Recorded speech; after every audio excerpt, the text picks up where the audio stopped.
Merci de nous suivre et de vous abonner sur la chaîne des leaders Go 221. Alors, merci beaucoup. Donc, je suis Elhadj Diop, CEO de Akassa.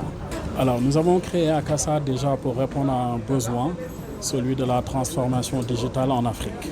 Au-delà de ça, donc aujourd'hui, on est également une SA, une structure d'accompagnement d'entreprises et d'entrepreneurs.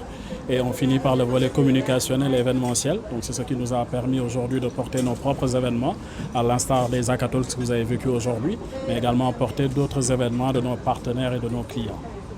Alors, Hackatalks, c'est un format qui est à sa 4e édition.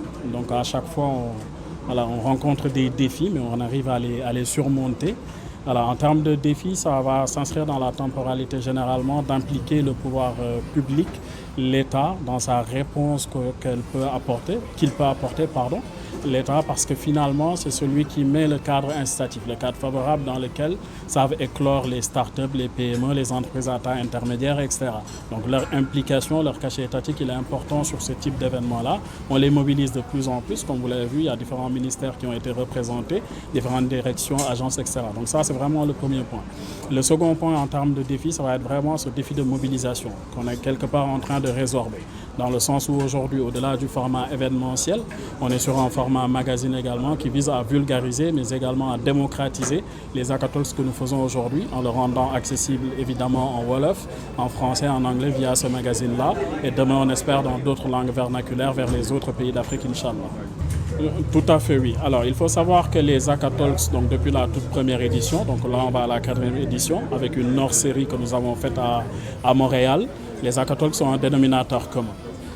Ce dénominateur commun, c'est l'inclusivité, la durabilité, mais également l'innovation. Ces 3 termes vont revenir sur tous les thèmes qu'on a eu jusque-là pour les hackathons. Quand on dit inclusivité, c'est forcément réduire la fracture numérique aujourd'hui et impliquer également les couches, entre guillemets, dites vulnérables, mais également les femmes et les jeunes dans ce que nous faisons aujourd'hui.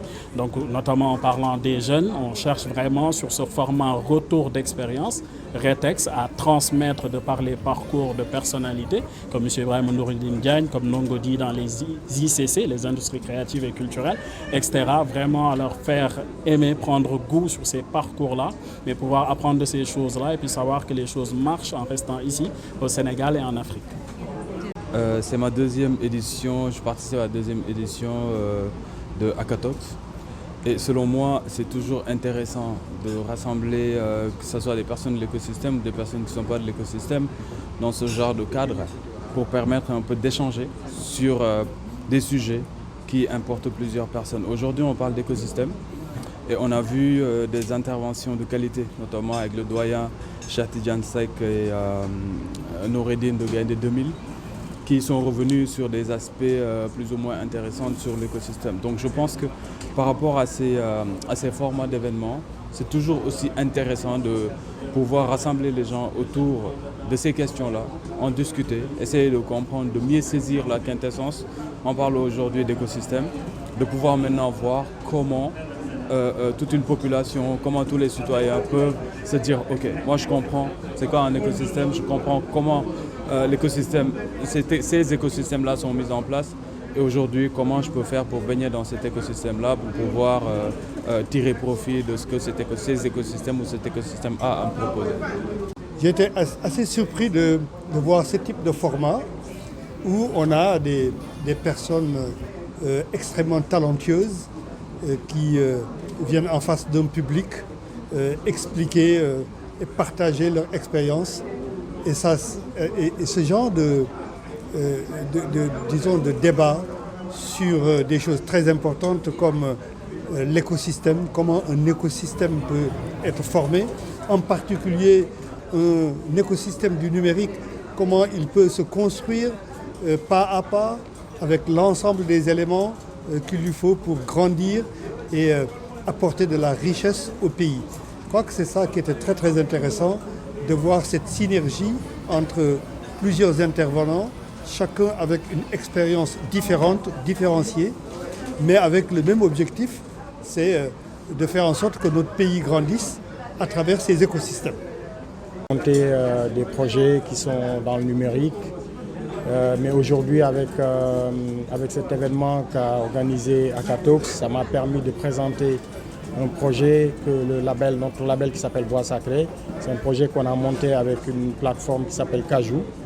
On a monté une école qui est une école numérique. C'est-à-dire aujourd'hui, les jeunes veulent avoir accès à l'apprentissage technique de la musique ou des industries culturelles et créatives. Nous, on a créé une plateforme qui s'appelle AUMC, African Urban Music Campus, qui permet à tout un jeune dans le Sénégal, que Bodeke, Kaolack, Saint-Louis, Ziguinchor, vous rentrez dans l'application Kajou, vous avez accès à des cours, à des modules de formation qui sont effectués par moi et 10 formateurs, dont Fada Freddy, qui est chanteur, qui a donné des cours de technique vocale. On a aussi un beatmaker qu'on appelle Che on the Beat et tant d'autres qui sont dans l'application. Diago, je suis ingénieur informaticien et en même temps aussi l'initiateur du podcast Wolof Tech, qui est une émission qui parle des nouvelles technologies, mais en langue Wolof.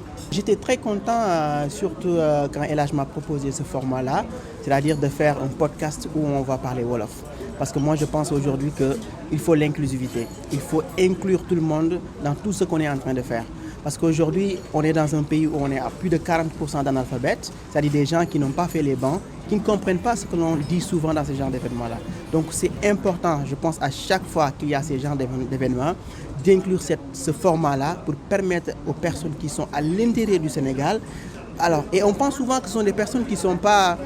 Ça les intéresse quoi, ça les intéresse de connaître tout ce qu'on est en train de dire parce que ça peut être même l'objet de motivation pour créer leur propre entreprise ou bien même pour s'inspirer de ce qu'ils ont entendu. C'est pourquoi donc moi ce format-là ça me plaît beaucoup et je pense qu'on va perpétuer ça Inch'Allah. Je vous invite à vous abonner sur la chaîne des leaders Go 221.